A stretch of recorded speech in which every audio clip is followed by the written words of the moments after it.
just edges it, looks happy with that. Priestley again missing doubles, and that's the one that settled the leg, and that's a response from Adrian Gray. I think something fell off his lapel then when he was celebrating. I don't know whether he's picked it up, but whatever it was.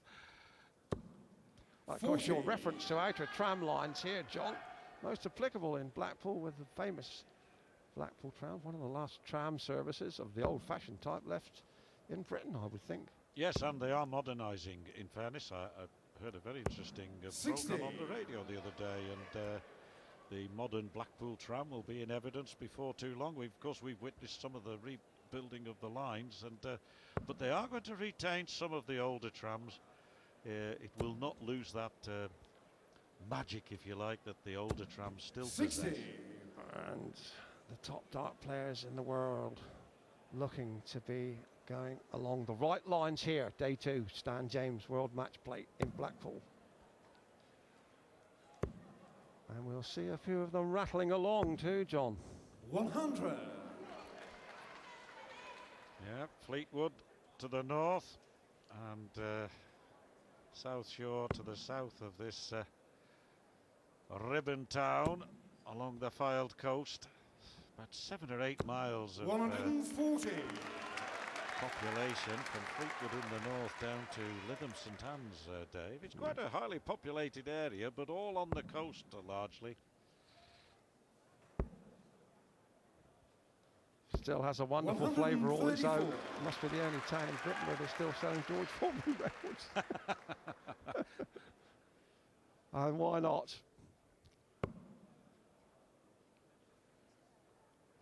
He was one of the great entertainers who certainly worked Blackpool and may have well have worked this hall.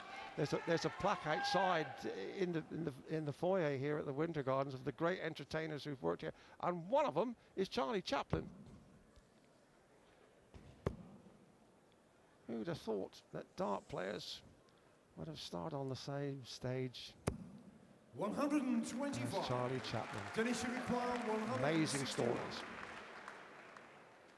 161 for Priestley. Well,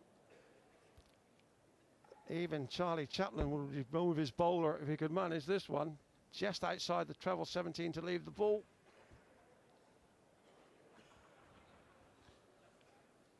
It's 84 left, so whichever way he goes, treble 20 would have left double 12, 82 then. 82. Almost certainly to go bull, 25-17 tops. Well, Gray could take the lead for the first time here. Again, careless first start. Will he retrieve the situation as he has done in the past? Yes, 13 and the bull. If it's the treble, it's double 12. So the bull, which he was going for with the first start. Again. Well, the third dart went almost in the same place as the first. Priestley on 64. Gray's last start just seemed to die in the air there. 16 for double 16. Double 16 to regain the lead. 48. So 47 to take the lead for the very first time in this match. 4 for the score, but that could change here in Gray's favour. Double 8 he needs. 31. Well, it's one of those days, isn't it? Neither player can pin the double as immediately as he'd like, and therefore offering the other a chance again. Priestley's turn. Double 8. Fraction inside, moves across, changes the angle. Will throw it towards that dart. But now towards that one, will probably put it in. Unlucky. Unlucky. Could hardly get closer, could he now? Here is Gray. And he wants the same double for the lead for the first time. Settles himself down. Interesting to watch this first start. His first start has been, again, really way off the target now. Double 4. That's nearer. Can he make this one count? Game shot of the ninth. Well, yes is the answer, Mr. Lanning. And now, 5-4 for Adrian Gray. He's taken 3 legs in a row. And just when it looked at one stage as though Dennis Priestley might take control of the match, he's failed to do so, and Gray, with a little bit of help from his older adversary, has stepped in nicely and now himself can open up a two-leg lead. Absolutely, and Dennis Priestley had 4 darts at a double to go 5-2 up. He had 2 darts at a double to 70. go 5-3 up, and he had 4 darts at a double there. So his doubling has not been impressive in the last 3 legs. And he's trebling here. He's troubling. He's troubling. 84. Well, he just managed to rectify matters to a certain extent with an opening score of 84.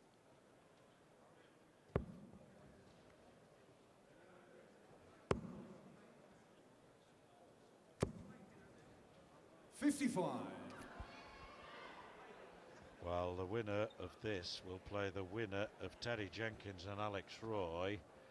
Now, neither of those players would for a moment take this form 100. as that which the winner will take into the next round. I should imagine whoever wins this game will play much better next time around, Dave. But A lot of room here in the treble. A lot of room in the bed. 125. And this time it was a 3rd dart, which was a bit lumpy.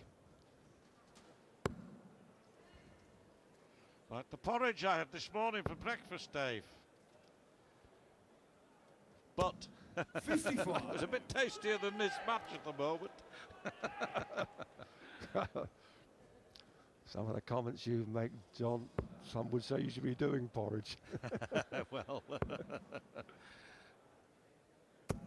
125. well, he picks up that 125. He's hit the 5 a number of times and then hit 2 trebles.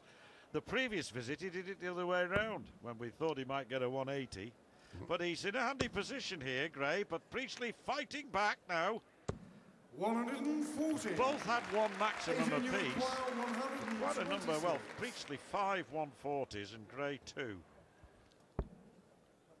Treble 19 would leave the bullseye. And this is the moment that our colleague Rod Harrington was 45. saying, if you're resting on a shot like Gray is, and Priestley has a big finish, when you stand behind him, you know he's got a real shot. Now then, treble 18 will leave the bull. So, another opportunity for Adrian Gray in a moment to extend his lead, take a 4th leg on the trot. Priestley should stay on 18s, really. 54. Adrian, And you Gray. require 81. Treble 15, lots of options here for him. He knows the way he's going to go. Can he manage it? 36, double 18, double 16. Oh yes, and that's a critical dart Adrian Gray. for Adrian Gray. He picked it off and wins the session and goes into the break 2 up, and he'll be happy with that.